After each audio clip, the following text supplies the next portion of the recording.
gentlemen, let's talk corruption. While systemic corruption remains endemic to Nigeria, President Bola Tinubu vowed to fight it through policies that will discourage grafts. Some of these policies are introduction of consumer credit scheme and allowing the Economic and Financial Crimes Commission, EFCC, unfettered freedom to operate. Majid, the forfeiture of 753 duplexes, remains the largest seizure, made by the FCC to date. But the question is, in the last 2 years, how will you assess the fight against corruption, by President Bola Tinubu administration? The man at the center of the corruption fight by the Tinubu administration is Olukoyede, proudly Ekiti. Yes, you had to bring that one. No. He's from Ikere Ekiti, so I'm very proud of him. But I still need to do more. Now, it's those 753 houses. Duplexes. Luxury duplexes. Yes, I watched his interview with BKO. Exactly. And he said they were not even looking for those. They stumbled on it. They just stumbled on it from a third party. And now started tracing. And this, our Emefiele, when they confronted him with those documents, he denied. Denied, though. At first. But I think his lawyers now went back to him and said, let us fight it. Lawyers want to collect money. Let us fight it. Let's fight it. They've returned some houses in the past. So, after the 14 days notice had already lapsed, he now came back to say, you say I have interest, so I think I want to lay claim. He said he didn't see the notice. I don't just ignorance understand. Is not. He's not apart from the fact that ignorance, this is a man that his Bible How is. can you? His Bible is bigger than that of. King-size Bible. It's bigger. It's bigger than that of Baba Adeboye. Baba Adeboye and the man in Oyedepo, the man in Ota. The two of them combined, they are popular geos. Emefiele's Bible is bigger than the Bibles carried by the two of them combined. Very big like this, red. Or even if we had the Nenches on. So, somebody like that, Emefiele. How do you even defend it? How do you want to defend it? In fact, he should just allow it to go. He should have left it. I should have left it. Say, I don't even know. He was an extraordinarily greedy man. Yes. Because how do you defend it? This is... Because how do you proceed of crime? The EFCC was very clever when they issued out the statement that 753 duplexes have been confiscated. When they were when they were trying to trace it to Emefiele said no, he didn't know. It's not me. It's not me. Now you are now approaching the court. I like the fact that EFCC has actually filed, fresh charges. Oh yes. That is this. They have accused him of stealing. The highest single recovery anywhere in the world. Anywhere in the world. Okay. Even bigger than that of Desiane. Absolutely. Now, who has found this kind of houses with Desiane? If I remember in that interview with the EFCC chairman, you asked the EFCC chairman, does the president give you access, freedom to do your job? And he answered in the affirmative. Yes. Your thoughts? I think in the beginning, on this program, we demanded that he should walk to the president and ask for presidential approval to cleanse the EFCC from within. I think this is one of the most important things that he has done. No EFCC chairman has ever fought corruption from within the EFCC the way this man has done.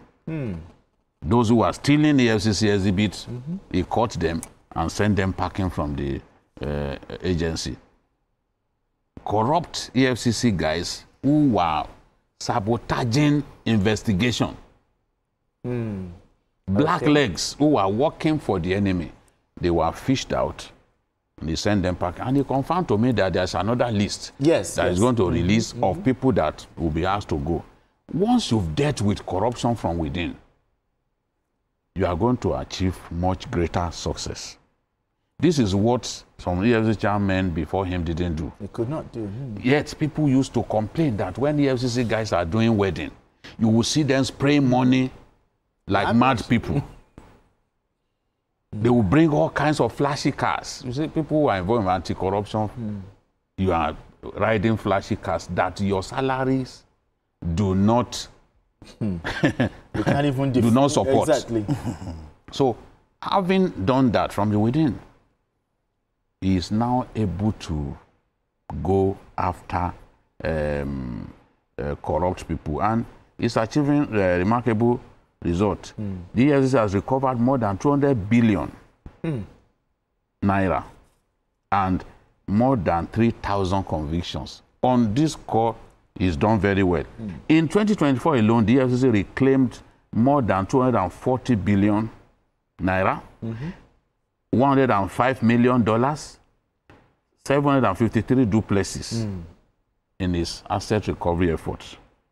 So ICPC on its part recovered 29.685 billion in cash and $966,000 in assets. So the two anti-corruption agencies, they are doing well, and Olukoyede has attributed Nigeria's improvement in the Transparency International Corruption Perception Index to the unwavering commitment of the president to fight corruption. Nigeria now ranks 140th out of 180 nations. That's scoring 26 out of 100, an improvement from last year's rank of 145 with a score of 25. So, whichever way that you look at it, the government is trying its best. A government that sanctioned the suspension of a serving minister over a fraud amounting to 37 billion in the ministry. You cannot say that it's not prepared to fight. But we are, just as Moji said, we still want them to do more, because there are still many avenues through which our resources are leaking into people's pockets. Exactly. So there's a need to sustain the momentum. But I think especially for politically exposed person. Yes. We need to see that. Yes. No, yeah, of course, with what we've seen. And, you know, a lot of them will say, the money that you are talking about, I use it to do election for I asked him that question. Exactly. And he said, okay, when they say that, he was okay, write it down. They will refuse to write. On a final note, there are still some, like Jide said, there are still some bad eggs in the EFCC. Yes. For example, in April this year, Justice Mosjid Soladada of the anti-corruption court in Ikeja ruled that $20,000 bribe collected by 2 officers of the EFCC in 2019 from a suspect, Mr. Olalekan Abdul, MD of CleanServe, and taken in as exhibit to be returned. He ruled the money was taken in exhibit in 2019 from EFCC officials who took this bribe, $20,000. Those 2 officers of the EFCC are still with the EFCC. They are still working. They are still working. Probably making other extortions. That's one thing that you look into. Well, maybe they will be in the maybe the new list. The EFCC chairman should ensure that this kind of characters are flushed out, because this one was tendered in court as exhibit and taken in as deposited in the with the registrar of the Court of Appeal. All right, gentlemen. Okay, enough of corruption. Let's talk insecurity. Okay, without security, reforms, no matter how well intended, cannot work. On assumption of office, President Bola Tinubu promised to tackle insecurity through restructuring of the country's security architecture and the use of technology. Now, 2 years down the line, the administration said it has made some progress in the fight against insecurity. Okay, BQ, let's look at this. 2 years, in the past 2 years, under the administration of President Bola Tinubu, is Nigeria any safer? I saw a video of the governor of Zamfara State celebrating improvement in security. Now, Zamfara State is the epicenter of banditry in our country. Zamfara State has been exporting bandits to neighboring states. It's the headquarters, it's the home of bandits. When they kidnap people in Kaduna or Niger, they are taking them to Zamfara. Yeah. They kidnapped the students of Confluence University of Science and Technology. Yeah. Kustek. Yeah. In Osara, Nadavi local government area of Kogi State. They came, the bandits came all the way from Zamfara. Zamfara is the headquarters of banditry in our country. Nothing you fit tell me. Today, the governor is jubilating because the attacks have gone down. People know that it used to be way higher than that. Unfortunately for us, Boko Haram, there's a resurgence of Boko Haram attacks. The northeast. You cannot say that in Kaduna, for example, that attacks were like a few years back. Certainly not. Yeah. Things improved. The chief of defense staff is from Kaduna State. He set up new military bases, forward operation bases, especially in southern Kaduna, that used to be targeted. Improvement have happened. I remember when I went to Kaduna, we traveled in the night up to, like we were coming back from southern Kaduna, coming back around 10 p.m. And they were telling me, the road is not good, or they were afraid. I said, let's go. Let's go. I was confident that nothing will happen to me. Wow. We traveled in the night. Yes. At night. We traveled in the night. God is the judge. We traveled in the night. And we had just a few policemen, like I think about 3 policemen with us. We didn't go with soldiers to some of those places. Yes, some people, places like Brennan, even if you don't want to go with soldiers, soldiers will insist that they have to protect you because it's a special case. In many areas, we've seen improvement. But what is going on in the Northeast will appear to have wiped out the gains that have been recorded. Let's face it, the 2 ministers of defense are from the Northwest. Exactly. So the allegation that the governor of Borno made, I have since discovered that the allegation is true, that they moved the equipment from the Northeast to go and... to the North. Because at a point that we were not recording attacks in the Northeast. So everybody felt, we'll stabilize that area. But the moment you moved to secure another area, the boys came in. The boys are now well armed, and they're attacking military bases all over the place. I know that after a while, even that will come down. Remember, there was a time that even Abuja, the attacks were constant. Yes.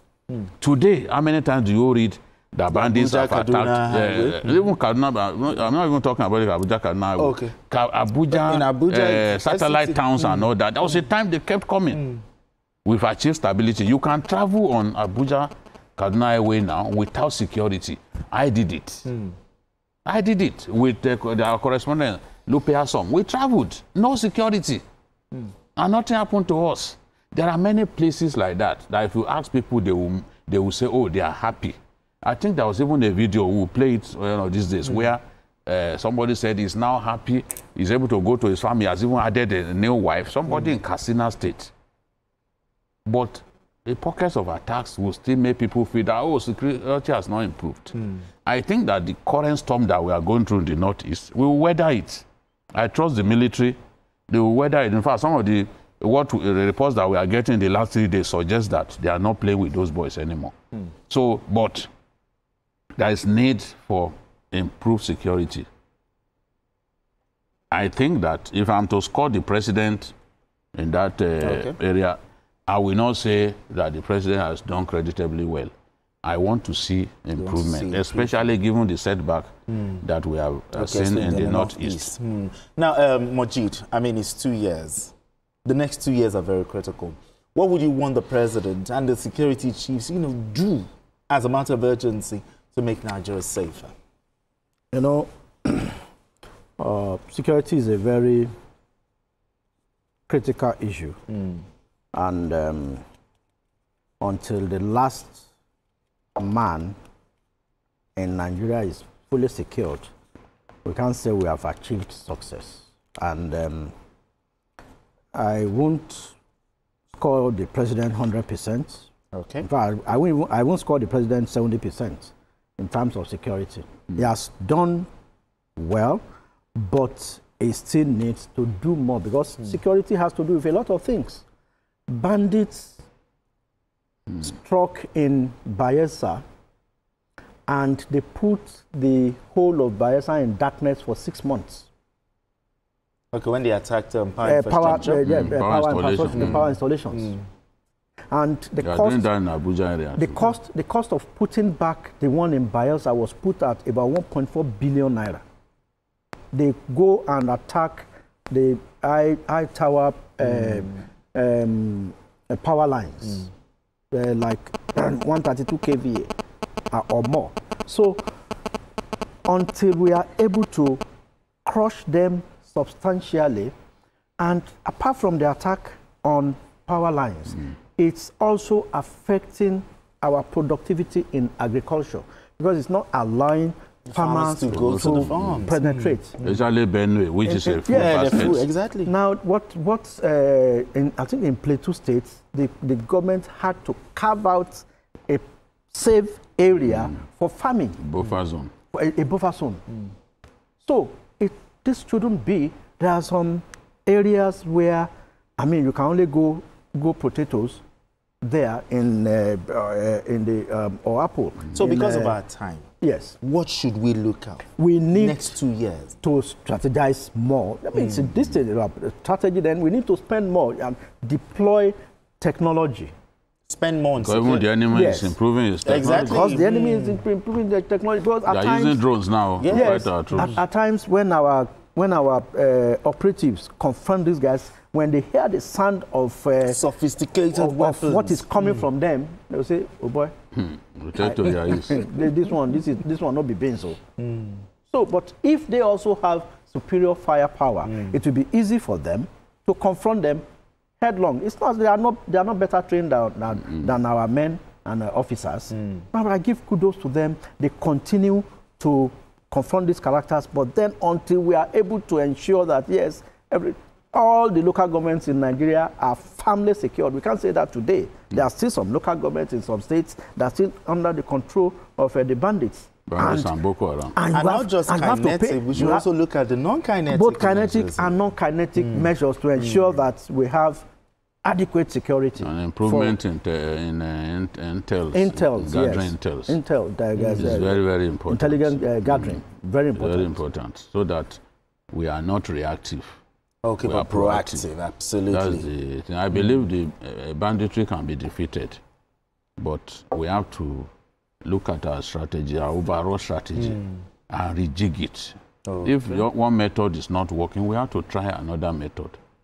I believe that it's a stain on the government that we are still witnessing this level of banditry. Despite the fact that No Ribadu and others are trying their best to defeat banditry, we are still facing a lot of banditry. All right, gentlemen. That has to stop. All right, gentlemen. Well, it's a fine place for us to leave it. A special journalist hangout. And we also want to thank Citizen Jones. He was here for the first half, and I'm actually playing for the second half. Thank you so much. Maji Jami, appreciate you as always. Thank you so much for having this conversation with us. BQ, thank you so much for doing this. And that's all on Journalist Hangout on Sunday. Join us tomorrow for the regular episode of the program at 5 p.m. You can watch the repeat broadcast of this episode tonight at 11:30. We're on YouTube at youtube.com/TVC News Nigeria. I am Benga Oreshegun. Bye for now, and God bless Nigeria.